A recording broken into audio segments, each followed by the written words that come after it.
Tahu-tahu Bapak sekarang pindah dapat pekerjaan di satu korporasi besar, dan saya tahu pada saat itu perusahaan iklan tempat Bapak kerja itu termasuk perusahaan yang ternama, Iya. salah satu yang ternama di Indonesia tuh Pak. Ya udah saya kasih kamu di bawah UMR.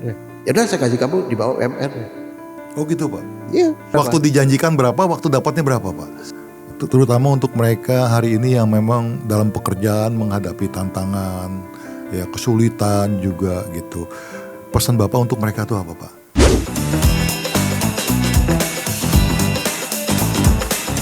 Pak Markus, kita akan ngobrol mengenai karir Pak.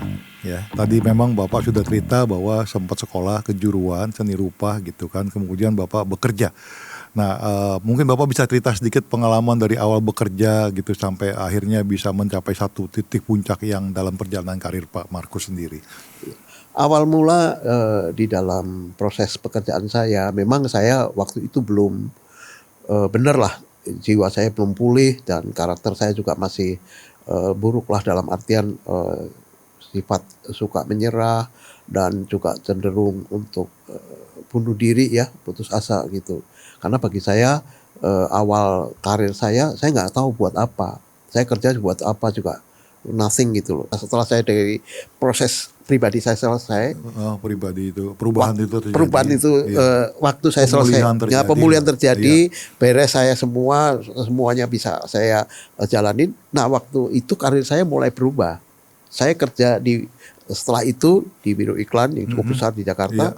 Itu langsung saya mendapatkan tantangan begitu banyak. Ada satu yang menarik Pak. Bapak kan tadi berangkat dari satu pekerjaan yang mungkin istilahnya masih belum sifatnya korporasi kan Pak. Ya. Ya perusahaan percetakan menengah atau kecil lah kan gitu kecil. ya Pak, ya kecil gitu.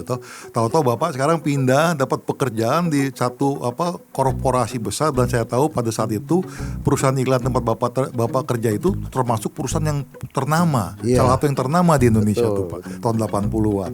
Nah itu kan terjadi perubahan lingkungan kerja, budaya kerja yang berbeda. Bapak bisa sharingkan pertama-tama waktu menghadapi seperti itu, adjustment-nya seperti apa?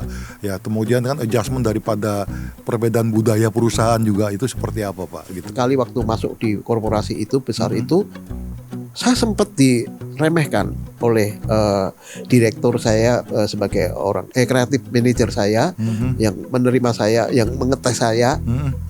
Dia cuma mengatakan gini, atas dasar apa saya bisa kasih jaminan bahwa kontribusi pada perusahaan? Bukan, maksudnya prestasi apa yang ada dari kamu. Itu menarik juga Pak. Jadi dasarnya apa mereka menerima Pak Markus juga kan gitu. Satu kan? Itu, kedua fisik saya seperti ini. Iya. Nah dengan penilaian seperti itu saya udah gak jatuh lagi. Karena Pak, bagi saya orang boleh menilai begitu, orang sah-sah aja mengatakan itu semua. Saya udah cukup mengalami proses itu. Dan proses pemulihan itu membuat saya akhirnya nggak masalah. Dengan perkataan itu saya katakan ya memang benar, atas dasar apa dia. Ya udah, dia waktu itu deal begini. Kalau gitu kamu saya gaji ya ini sorry aja bahwa nol pun rasanya nggak ada gambaran gitu untuk dikasih standar gitu loh. Ya udah saya kasih kamu di bawah UMR. Oh gitu Pak. Iya, saya ingat sekali, saya betul-betul dianggap nggak ada apa-apanya. Tapi bagi saya itu merupakan tantangan. Jadi saya anggap sebagai peluang untuk saya membuktikan itu semua. Saya katakan, baik Pak, saya memang dengan deal seperti itu, tapi kita fair ya. Nanti kalau ada memang saya bisa mengikuti job desk yang saya dapatkan, yang menjadi tanggung jawab perusahaan juga beda dong menilainya saya. Oh iya, dia fair. Ya kita akan fair. Kalau memang kamu bisa mengikuti, pasti kami akan lakukan yang sesuai ya. Dan kami buktikan itu. Dan waktu saya ingat sekali, pertama kali saya terima gaji ternyata tidak sesuai dengan yang dijanjikan. Deal itu. Di bawah atau di atas Pak? Di atas dong. Puji Tuhan. Kalau di bawah saya udah bisa mengukur. Waktu dijanjikan berapa, waktu dapatnya berapa Pak? Saya dijanjikan waktu itu 100.000. 100.000. Nah, teman-teman wise people mesti denger ini cerita pengalaman kita. Nah, waktu Bapak terima 100.000, akhirnya bulan pertama Bapak dapat gajinya berapa? 175. Almost double Pak, berarti ya. Berarti perusahaan menghargai. Tapi yang saya bingung gini Pak, itu kan tahun 80-an ya Pak ya. 88 saya masuk. Iya 88 kok gitu. Pada saat itu istilahnya tidak ada aturan atau tidak ada wacana bagaimana perusahaan itu bisa menerima karyawan sebagai penyandang disabilitas ya. Dan saya ingat itu satu-satunya cuma saya yang mengalami disable. Puji Tuhan sih, mereka semua welcome sama saya, nggak merasa ada sesuatu yang aneh gitu. Bahkan saya ingat sekali saya diserah dititipkan kepada salah satu art director. Art director waktu itu ngeritik benar. Saya nggak, misalnya karya saya nggak benar, nggak jelek, ya dia ngomong. Nggak pakai tedeng aling-aling, dan itu yang memang saya mau.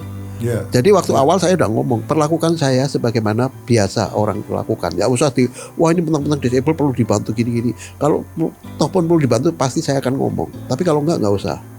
Dan saya bersyukurnya oke.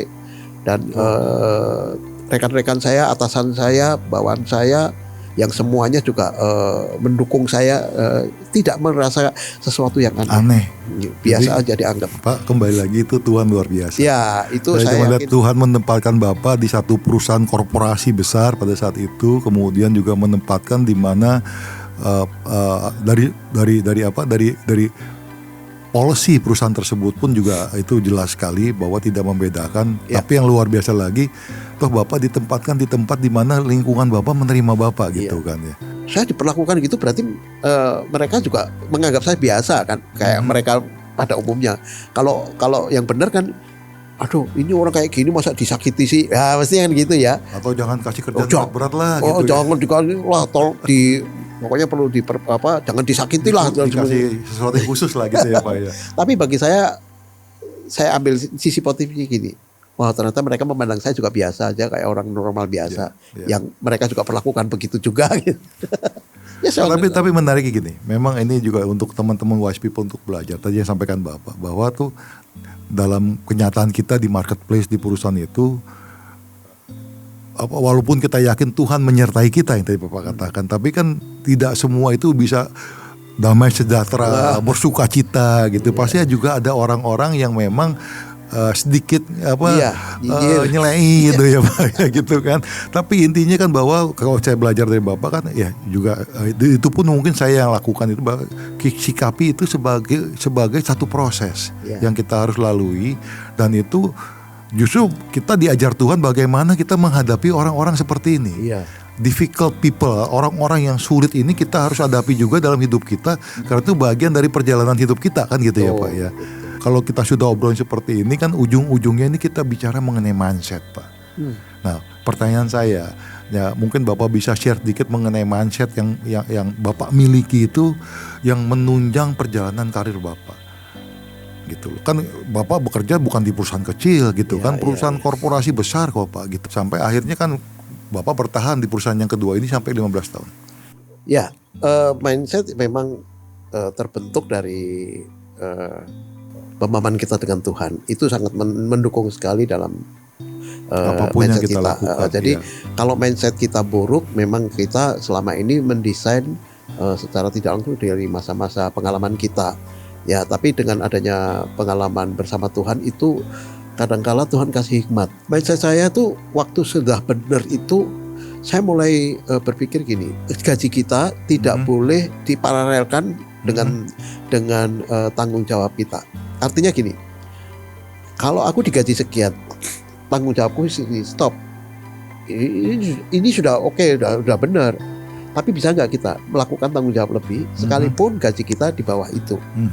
Jadi mengambil tanggung jawab pekerjaan sekalipun kita nggak hitung-hitungan di dalam gaji, di dalam itu yang saya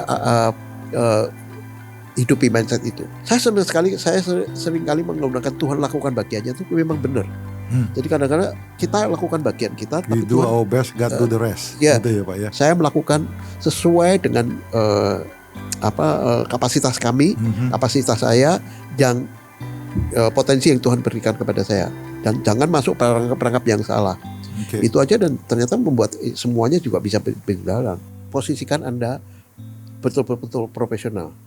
Jangan hanya di mediocre. Ya. Karena mediocre itu nggak bawa kita kemana-mana Iya. kan Pak ya. Kalau Pak Yongki punya anak buah, contoh sekretaris, ya, job desk semua dilakukan. Datang jam 8, datang jam 8. Ya. Pekerjaan semua beres. Hari ini 5 beres, ya 5 beres. Oke dong. Dia mau naik gaji, kira-kira Pak Yongki kasih nggak? Kasih. Semua. Dihargain lah. Maksudnya dia Tapi itu posisi masih dalam tanda kutip pas, bener dong. Pas. Masuk jam 8, nggak pernah terlambat. Pekerjaan 5 beres. Ya. Ya itu kalau saya mengatakan masih mediocre. Kalau yang lebih benar, yang profesional, jam 8 mestinya datang, jam setengah 8 dia datang. 5 pekerjaan kalau bisa 10 diselesaikan. Itu benar-benar profesional. Orang-orang yang memang mendapatkan istilahnya apa sih? Saya dulu ditarget, saya ingat sekali di perusahaan Matahari dulu. Saya ditarget ngerjakan 10. Saya nggak mau 10. Saya selalu pengen 15, kalau perlu 20. Ya. Saya datang bisa ke kantor jam 8, jam 7 saya sudah nongol. Ya. Saya kerjain semua. Dan ini apa yang Pak Markus sampaikan tadi itu menjadi satu a proven story Pak. Ya. Untuk orang-orang yang berhasil, orang-orang yang sukses itu sama Pak melakukannya seperti itu. Ya jadi memang memberi lebih ya melakukan segala sesuatu juga lebih daripada ekspektasi yang ada gitu ya. Jadi memang ini kembali lagi satu formulasi sukses lah ya untuk teman-teman di marketplace. Oke Pak, jadi mungkin pertanyaan saya juga ini terkait dengan karir Pak Markus itu, bagaimana peranan istri Bapak ya dalam Bapak menjalankan karir, karena kan saya ngerti juga kan ini waktu ketemunya lagi sekolah juga ya Pak ya. Ya, sempat sekolah gitu kan, ya. Kemudian kan sekolah bukan sekolah yang sekolah ini ya, sekolah pelayanan ya. Pelayanan ya, di pelayanan ya. Kemudian jadian gitu berkeluarga gitu. Nah, sampai Bapak tuh hari ini sukses bekerja dengan kondisi yang Bapak alami juga semuanya. Peranan istri Bapak seperti apa Pak? Istri saya cukup luar biasa dan saya nggak salah menemukan dia karena background saya yang tidak pernah ada di dalam kehidupan saya pengalaman keluarga. Nah, Pak Yongki bisa bayangin saya dulu ketakutan saya adalah saya kalau menikah bisa nggak mengasihi istri dan anak-anak saya kalau saya memiliki.